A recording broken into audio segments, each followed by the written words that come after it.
नमस्कार दोस्तों, मैं हूं आपका दोस्त प्रदीप कुमार बांगड़े। आपका इस कार्यक्रम में स्वागत है, जिस कार्यक्रम का नाम है आपके अनुरोध पर। दोस्तों, आपके अनुरोध पर आज मैं आपको बताऊंगा भारतीय फिल्म की मशहूर अभिनेत्री प्रिया राजवंश, इनके जीवन परिचय के बारे में बताऊंगा। दोस्तों, अगर आप मेरे चैनल को पहली बार देख रहे हैं तो आपसे अनुरोध है कि आप इसे लाइक करें, वीडियो के नीचे रेड कलर का बटन है उसे दबा के सब्सक्राइब करें, बाजू में इकबाल है उसे भी दबाएं ताकि मैं जो भी वीडियो डालूं वो सबसे पहले आप तक पहुंचे। तो चलिए दोस्तों, वीडियो की शुरुआत करते हैं। प्रिया राजवंश एक भारतीय अभिनेत्री जिन्होंने हीर रांझा जो कि 1970 में आई, हस्ते जख्म 1973 में आई जैसी हिंदी फिल्मों में उनके अभिनय के लिए उन्हें जाना जाता है।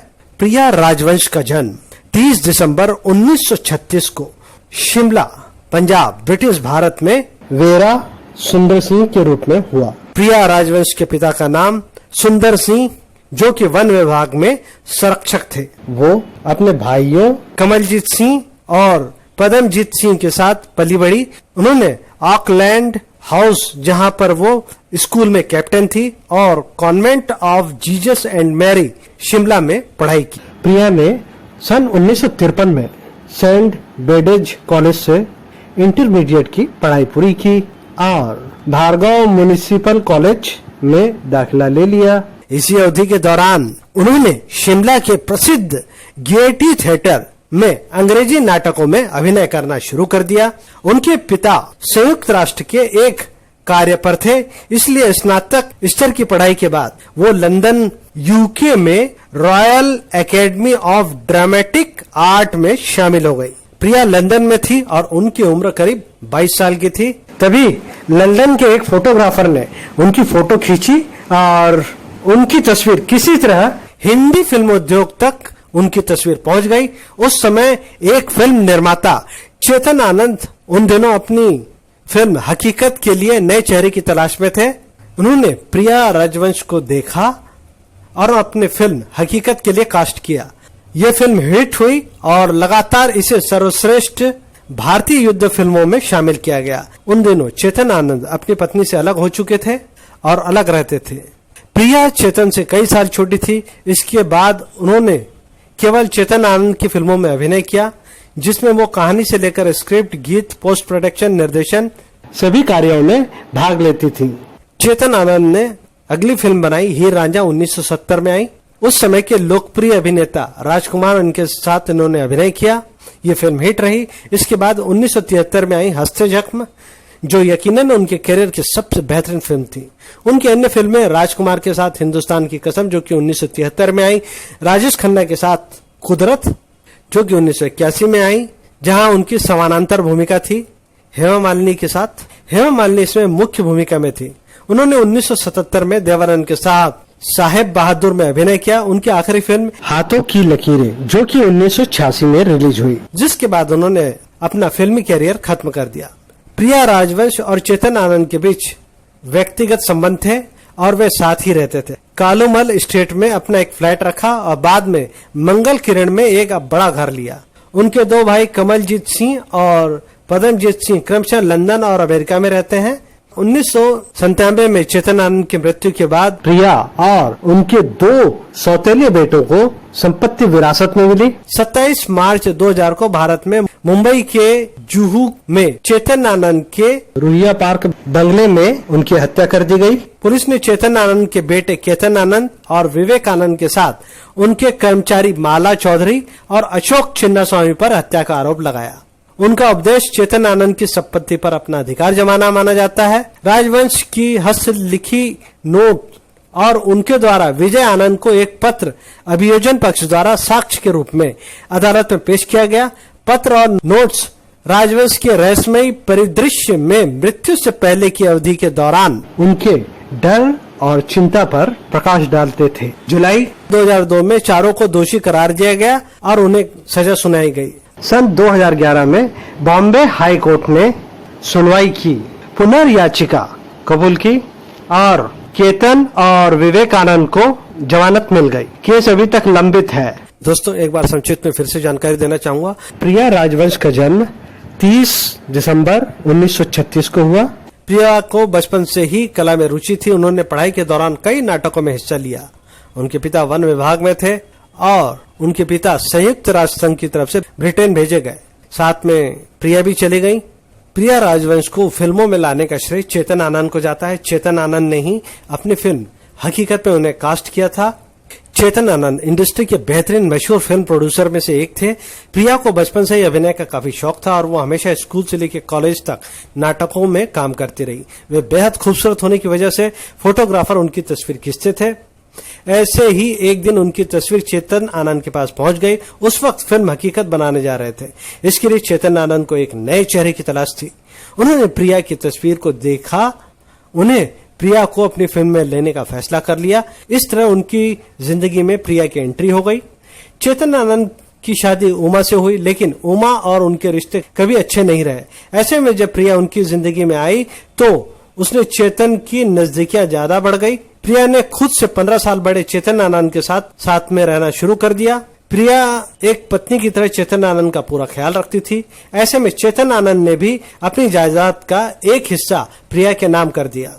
चेतन आनंद का निधन 1997 में हो गया। इसके बाद प्रिया ने अपने सौतेले बेटे केतन और विवेक के साथ जुहू के एक बंगले में रहना शुरू किया। प्रिया की लाश इसी बंगले में 27 मार्च 2000 के दिन मिली। दोस्तों, इन्होंने कुल मिला के 7 फिल्मों में काम किया, लेकिन सब की सब सुपरहिट फिल्में रही। 1986 में आई हाथों की लकीरें, 1981 में आई कुदरत, 1977 में आई साहेब बहादुर, 1973 में आई हंसते जख्म, 1973 में आई हिंदुस्तान की कसम, 1970 में आई हीर रांझा और 1964 में आई हकीकत। यहां से इन्होंने फिल्म इंडस्ट्री में डेब्यू किया था। तो यह राजवंश की हत्या का मामला फिल्म जगत के इतिहास में एक काले पन्ने की तरह है। जैसे कि मैंने आपको बताया, चेतन आनंद की मृत्यु 1997 में हो चुकी थी और उनकी वसीयत के अनुसार उनकी जायदाद 3 हिस्सों में बांटी गई थी। उनके दोनों बेटे केतन और विवेक और प्रिया राजवंश 27 मार्च 2000 को प्रिया की हत्या चेतन आनंद के बंगले में हुई थी। शुरुआत में इसे आत्महत्या या शराब का अति सेवन बताया गया। हैरानी की बात यह है कि फैमिली डॉक्टर ने भी इसे स्वाभाविक मृत्यु बताया और डॉक्टर ने प्रिया राजवंश के गले के निशानों को नजरअंदाज कर दिया। असलियत तब खुली जब लाश का पोस्टमार्टम हुआ। पोस्टमार्टम से यह साबित हो गया कि प्रिया राजवंश की हत्या गला दबाकर हुई थी। पुलिस तहकीकात से पता चल गया कि हत्या में प्रिया की नौकरानी माला चौधरी का हाथ है। पूछताछ में माला चौधरी ने स्वीकार कर लिया कि उसने अपने साथी अशोक चिन्ना स्वामी के साथ मिलकर प्रिया राजवंश की हत्या की थी।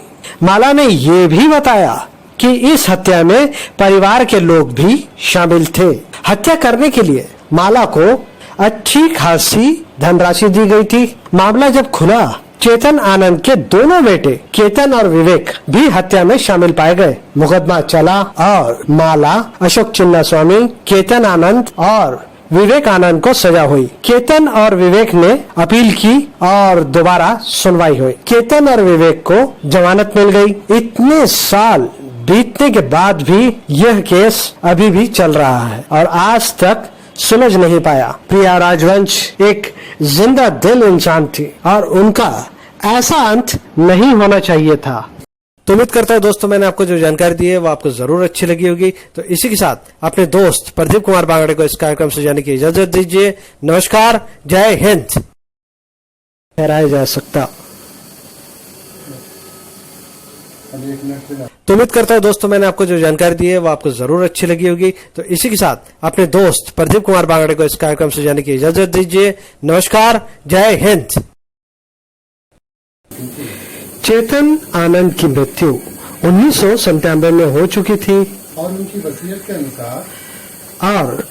वसीयत के अनुसार उनकी जायदाद 3 हिस्सों में बांटी गई थी। उनकी जायदाद 3 हिस्सों में बांटी गई थी। उनके दोनों बेटे केतन और विवेक और प्रिया राजवंश 27 मार्च 2000 को प्रिया राजवंश अपने बंगले में मृत पाई गई थी, अपने बंगले में मृत पाई गई थी, जिसे शुरुआत में आत्महत्या या शराब की अधिक मात्रा बताया जा रहा था, या शराब की अधिक मात्रा बताया जा रहा था। लेकिन पोस्टमार्टम की रिपोर्ट आने के बाद सभी हैरान रह गए। पोस्टमार्टम की रिपोर्ट के अनुसार प्रिया की गला दबाकर हत्या कर दी गई थी। हत्या की रात प्रिया राजवंश की अपनी नौकरानी माला चौधरी से बहस हो गई थी, और माला ने ही अपने साथी अशोक चिन्ना स्वामी के साथ मिलकर यह हत्या की थी। पुलिस की तहकीकात के बाद पता चला हत्या में परिवार के लोग शामिल थे, और माला ने कुछ रुपयों के खातिर इस हत्या को अंजाम दिया था। हैरानी की बात यह है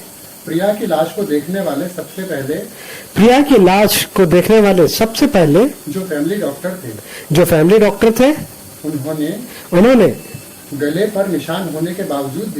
गले में निशान होने के बावजूद भी इस हत्या को प्राकृतिक मृत्यु बताया था।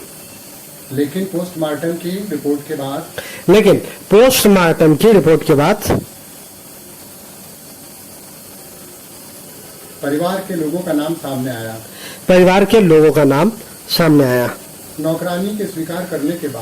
नौकरानी के स्वीकार करने के बाद मुकदमा चला और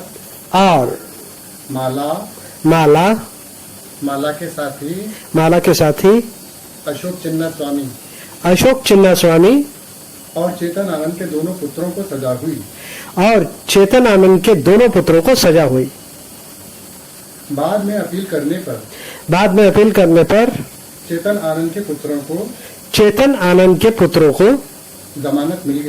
जमानत मिल गई।